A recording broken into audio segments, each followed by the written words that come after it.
Right, welcome back, everybody, physically and virtually. Welcome to the second and third session, second half of the day. And as I said just before the break, we're now going to go into a series of talks that are all about the use of the genome. We're very lucky, all the way from Leicester. Chris has come to join me. I understand post-pandemic trains are actually probably an improvement on pre-pandemic trains. Yeah. They're larger, emptier, and more on time. Yeah. So anyway, we're very happy to have Chris here. So without more ado, I'll hand over to him. Thank you very much, Martin. Well, yeah, it's a real privilege for me to actually be able to come and give a talk in person to a group of people here and to you all online, of course. And it's also, a privilege to come and talk about the meningococcal genome library. And I mean, I've been funded by the MRF in the past, and so it's useful to see their work in progress. And what I'm going to talk about a little bit is some of my MRC funded work. So, sorry.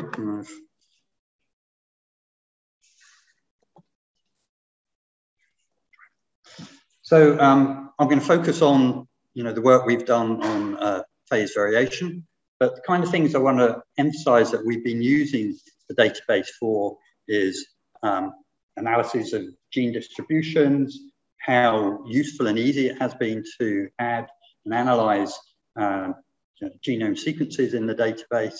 And then I'll talk a little bit about some of the specific work we've done around analysis of the MenWST11 genome sequences.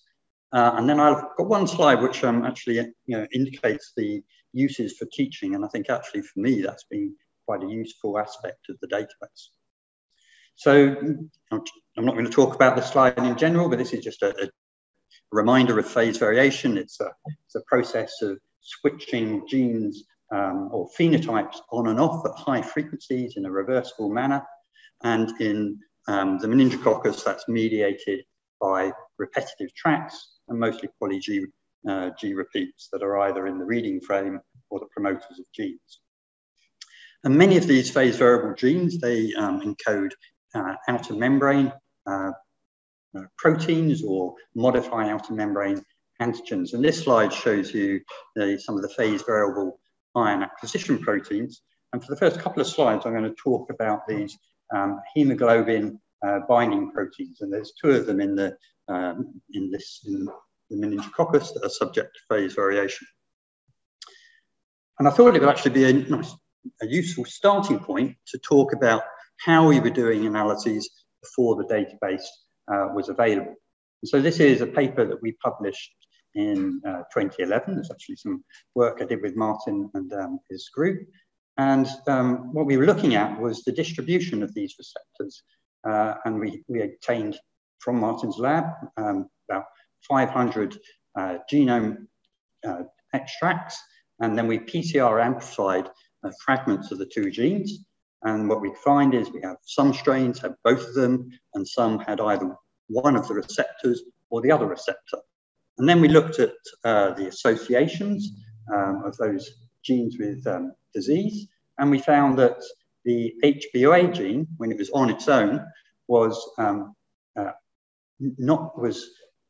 statistically much less represented in the disease isolates than strains that had both receptors or the HMBR gene alone. And I think actually our interpretation of this was that it shows that the HPOA gene is alone is sufficient for carriage of these isolates. Now we jump forward 10 years. We've kind of revisited some of this data using the MRF MGL database. And so we performed an in silico analysis with 3,500 genomes. So huge jump up in the number of genomes that we were able to analyze. The whole process was much quicker because it's all in silico. We didn't have to go through all the experimental assays. And we were able to drill down and look at the distribution of these receptors in the different clonal complexes. And so we can see that, for example, CC11 strains over here have got both receptors. CC32, CC213, and CC4144 only have the HMBR receptor, while clonal complex 23 only has the HBA receptor. And so very easily we were able to get some ideas on the distribution of these genes. But not only did we get the distribution of these genes, but we also got the distribution of all the other phase variable genes. So we could look at, the modules involved in LPS biosynthesis, fill-in modification, restriction modification, and the single copy outer membrane proteins. So this was a very powerful way of getting a large amount of data on the distribution of phase variable genes within the meningococcal disease isolates. And I'm sure that other people in the community will have very similar data sets about allelic variation in genes or distribution of genes among the disease isolates and among the different lineages. And that's one of the very powerful uses of the database. The other thing I wanted to emphasize was the ease of adding sequences into the database and then how that facilitates comparisons. So I've been very fortunate working with my colleagues at the University of Nottingham to be involved in about 4 carriage studies. And we've genome sequenced somewhere in the region of 800 isolates, and we've added all of these into Neisseria pub-MLST. Now that's been really beneficial for me because it's mean we could do things like, analyzing within host evolution, transmission dynamics of the strains within the university, but we could also do comparisons between our carriage isolates and our disease isolates. And we could see, for example, in this case of these CC23 isolates, that there seemed to be a separation between our carriage isolates and the disease isolates, some genetic difference between them. So that's a very, and the ease of adding these data to the database has really facilitated our studies, and the ease of using the database to analyze the genome sequences has really facilitated the research in my group. And I'm sure that others find that utility very beneficial to them. So then that enables them to actually, undertake some more detailed analysis. And so I want to talk about a little bit of our data from analysis of the MenWST11 clone, which we've already heard a little bit about in the morning session. And as was alluded to in the morning session, this kind of South American clone originated appeared in the UK in 2009.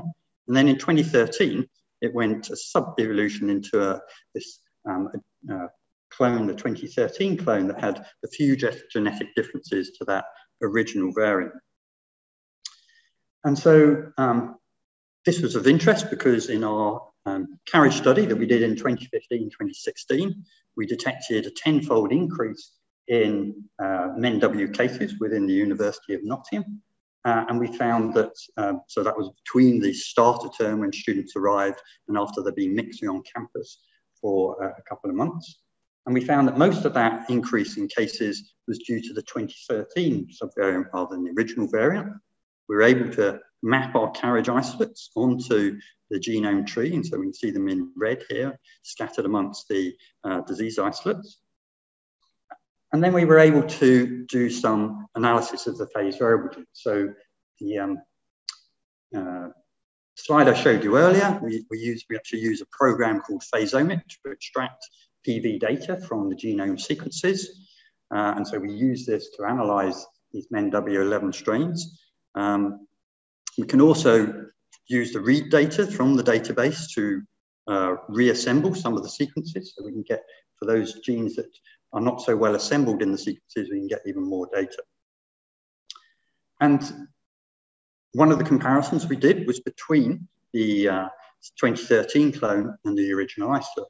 And so we looked at the numbers of repeats in some of these phase variable genes, and we found that 4 genes, so HORA, NADA, and 2 of the OPA proteins had higher numbers of repeats in the 2013 clone as opposed to the original clone.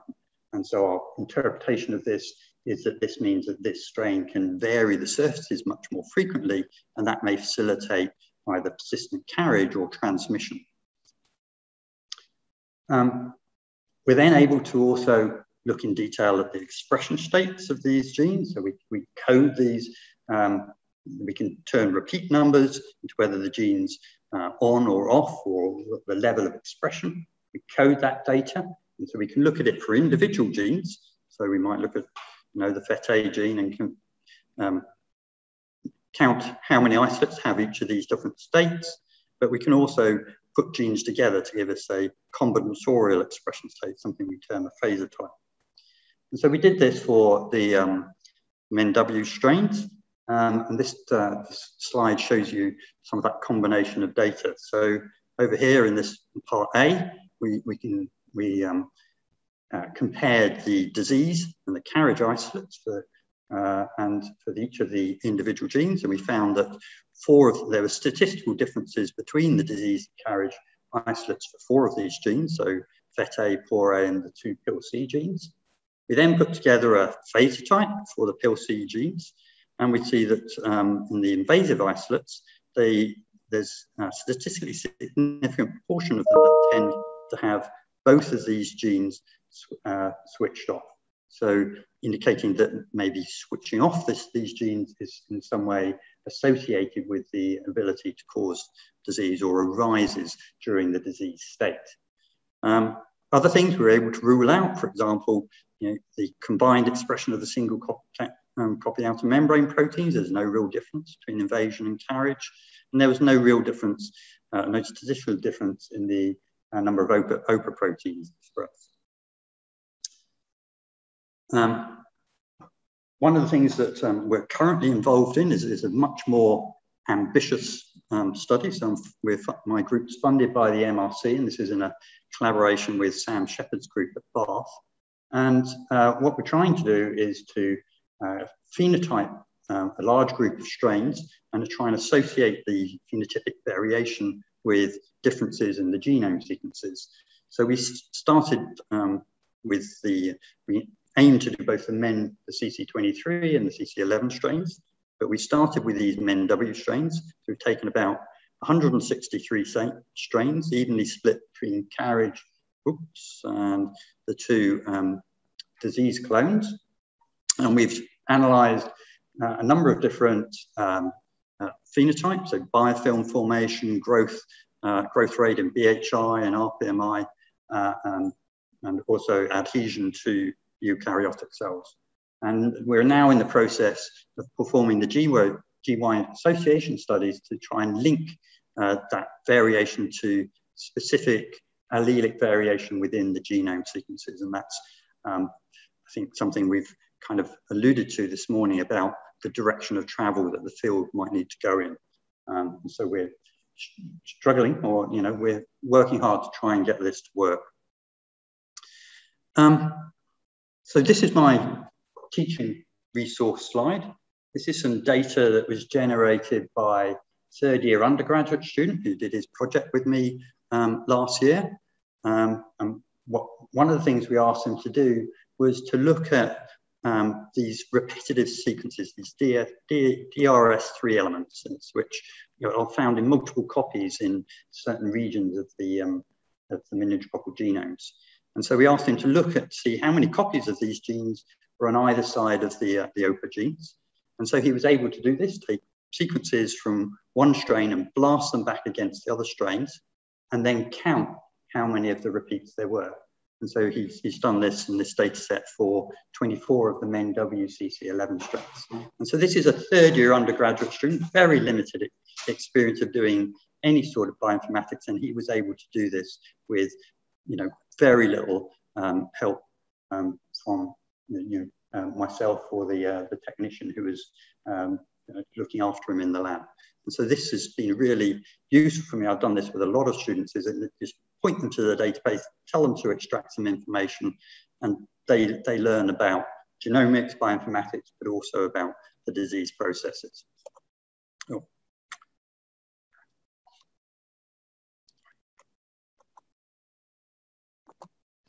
So hopefully what I've illustrated in the talk is some perspectives on the MRF MGL database, that it's easy to use, easy to add new genome sequences. It really facilitates comparisons between genes, gene distributions, and comparisons between disease and carriage isolates, or among disease isolates. For me, it's really facilitated our analysis of the phase variable genes.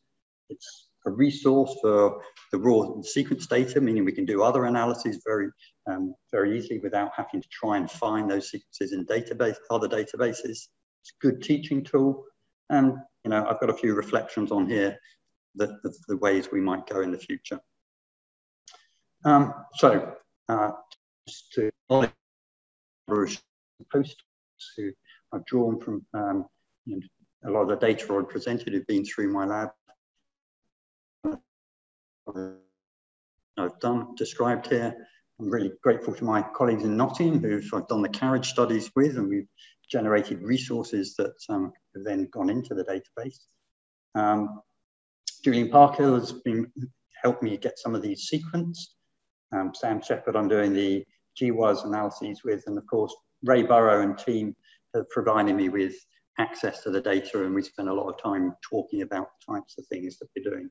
And then Martin and his group have been, you know, not only instrumental in running the database, but facilitated my ability to analyze data, load data up into the database, and to really make the most of the, you know, the sequences and genome sequences that we've generated and that are already in the database, and that's really been beneficial to me. So thank you very much.